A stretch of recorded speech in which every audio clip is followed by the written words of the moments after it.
అందరికీ నమస్కారమండి. Welcome to my channel. Andhra Pradesh రాష్ట్ర వ్యాప్తంగా ఉన్న రైతన్నలందరికీ కూడా మనకి రాష్ట్ర ప్రభుత్వం అయితే గొప్ప శుభవార్త అయితే చెప్పబోతుందండి. సో, ప్రస్తుతం మనకి రైతన్నలైతే ఎదురు చూస్తున్నారు కదా! సో, మనకి ఈ యొక్క అన్నదాత సుఖీభవ పథకం సంబంధించి అయితే ఇక్కడ మనకి రైతన్నలకు మనకి ఈ యొక్క రూ. 20,000 రాష్ట్ర ప్రభుత్వం తరపున ఎప్పుడు జమ చేయబోతుందని చెప్పేసి చాలామంది ఎదురు చూస్తున్నారు. సో, ప్రస్తుతం దానికి సంబంధించి మనకి లేటెస్ట్ అప్డేట్ అయితే రావడం అయితే జరిగిందండి. ఆ అప్డేట్ ఏంటి ప్రతీదీ కూడా తెలుసుకుందాం. వీడియోనైతే పూర్తిగా చివరి వరకు అయితే చూడండి. అంతకంటే ముందు కొత్తగా ఎవరైనా మన ఛానెల్‌ని చూసినట్లయితే దయచేసి వెంటనే ఛానెల్ అయితే సబ్స్క్రైబ్ చేసుకోండి. దీని ద్వారా నేను పెట్టే ప్రతి చిన్న లేటెస్ట్ అప్డేట్ కూడా మీరు ఎప్పటికప్పుడు మిస్ కాకుండా తెలుసుకోగలుగుతారు. ఇంకా ఆలస్యం చేయకుండా వీడియోలోకైతే వెళ్ళిపోదాం.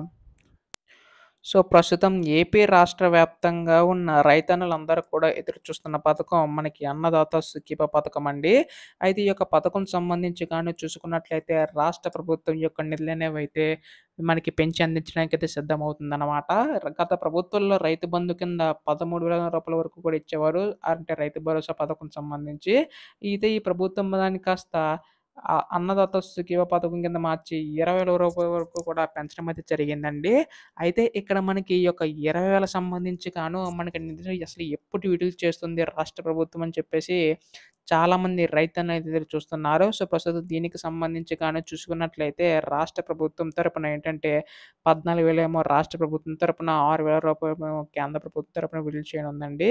ఇప్పటికే 19 విడతల కింద అయితే నిధులనేవైతే విడుదల చేసాం కదా! పీఎం కిసాన్ పథకం సంబంధించి కేంద్ర ప్రభుత్వం. సో, తర్వాత 20వ విడత కింద అయితే విడుదల చేయబోతుందనమాట.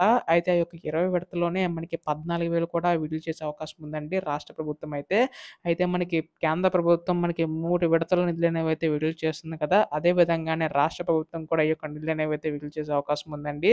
సో, దీనికి సంబంధించి గాను కంపల్సరీగా మీకు ఈ కేవైసీ అయితే నమోదై ఉండాలనమాట. అంటే ఎలక్ట్రానిక్ నో యువర్ కస్టమర్ ఇలా ఎవరికైతే ఉంటుందో వారికి మాత్రమే ఈ యొక్క నిధులనేవైతే అందుతాయన్నమాట.